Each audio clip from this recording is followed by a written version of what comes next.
mina noNkulunkulu. noJesu wafinyelela kubantu bakahlakanana.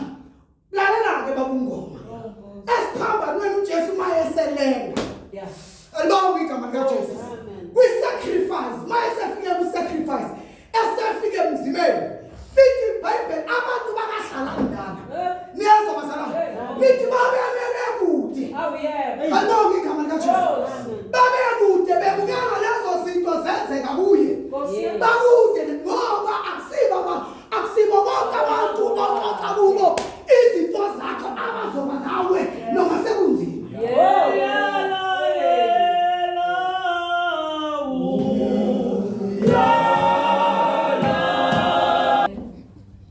Siyangena ephasini. Lithi iBhayibheli uJesu uma esehla ekuseni nabafundi bakhe ushilo wathi lokho uzongikhaphela phakathi kwethu. Jesus alibonge igama. Ngoba ungahamba nabantu uze udle nabo kodwa ngelinye ilanga yiba bazokukhaphela. Kukhona futhi esinye isambulo nalapho ekuthelini abantu ohamba nabo babheke ukuthi yibo ngelinye ilanga bayokukhaphela. Alibonge igama. Lithi iBhayibheli uJuda othiwa uSkariyothi lithi wathi uma eseza mabebuye entabeni uJesu seqedile ukuthandaza nabapostoli bakhe mabebuye entabeni lithi weza wafike waba nesayini yokukhombisa laba babezobamba uJesu ukuthi uJesu lo ngoba babengakwazi ukuhlukaniseka nababantu. Yezo bazalwane ngoba uma uhamba noJesu bazalwane uma sithi hamba abantu siyehlabelele sithi hamba abantu baze babone unjani uhambisa okwakhe ayiqalanga lento ayizuqala ngathi mamungo yaqala eqaleni lithi iBhayibheli babengahlukaniseki abafundi baJesu kanye naye. So isizathu sokuthi uJuda anikwe imali bafuna uku-identify ukuthi bangabambi uPetro kanti beqonda uJesu ngoba ukukhuluma kwabo the language bazalwane niyazi bazalwane ukukhuluma kwabo kwakufana. Enye yezinto ubabungoma akhuluma ngayo ukuthi mase kuphela ukukhuluma komuntu kodwa isifundiso kufanele sisabe njengoba sila endlini isifundiso makhoza sala endlini kufanele sisabe libe lunye ulimi njengoba ethi uJesu ibani iqonda kunye nibe khuluma kunye nibe kwenza kunye. Balibonga igama likaJesu ngoba uSathane uma ezolimaza ibanga babungoma akalilimazi kuphela ey'ntweni ey'ningi. Bazalwane ezinye zezinto alilimaza ngayo ulimaza kwiprayer. Balibonga igama likaJesu.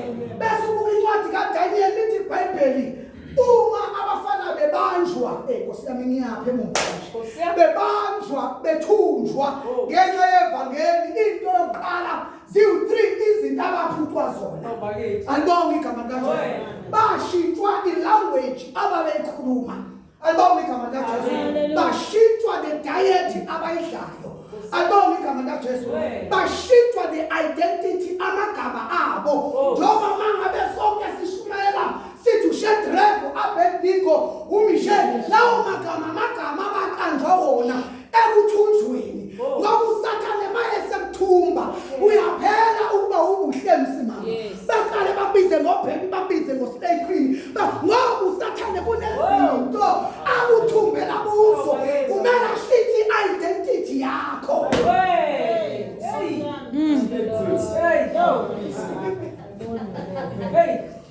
Hallelujah. Ngingana kutheni ilanguage kufifana. Ibe yini language? Singayilahli language. Sithi iBhayibheli ngiyasummarize.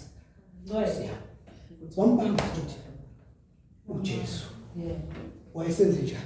Basebebona bamthatha. Sukela ekuseni ngo-6 o'clock. Ezinye zezinto lezo sisazifundisa ngoba amakhalenda ahlukene kathathu amakhalenda. Khona ikhalenda ekuthiwa i-Canaan calendar. Kube khona ikhalenda ekuthiwa i-Gregorian calendar. Bese kuba khona leli calendar esilisebenzisayo la. Bese kuba khona i-Romans calendar.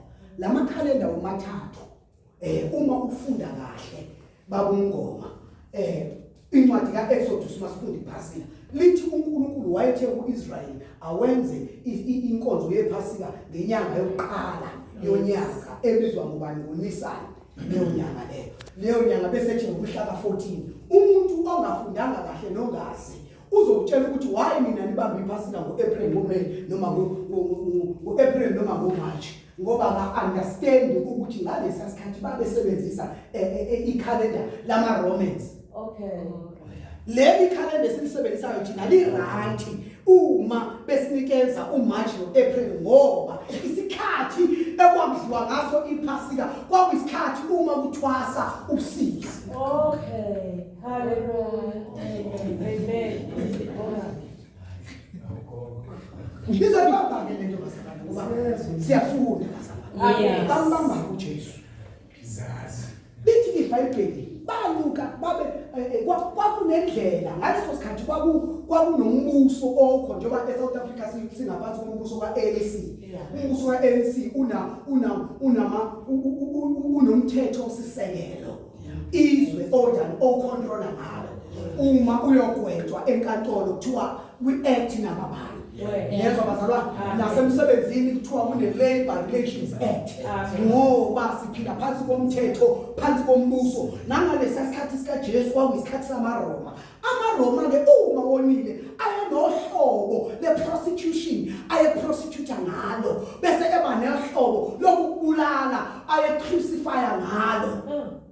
uJesu ke ngaleso sikhathi samaRoma wathathwa naye wayobulawa ngokohlelo la ngaleso sikhathi lamaRoma lokubethelwa komuntu kuphi esiphambanweni kodwa umuntu wayengavela bethelwe kungazange kuthethwe icala lakhe kwaqala kube ne-prostitution. Okay.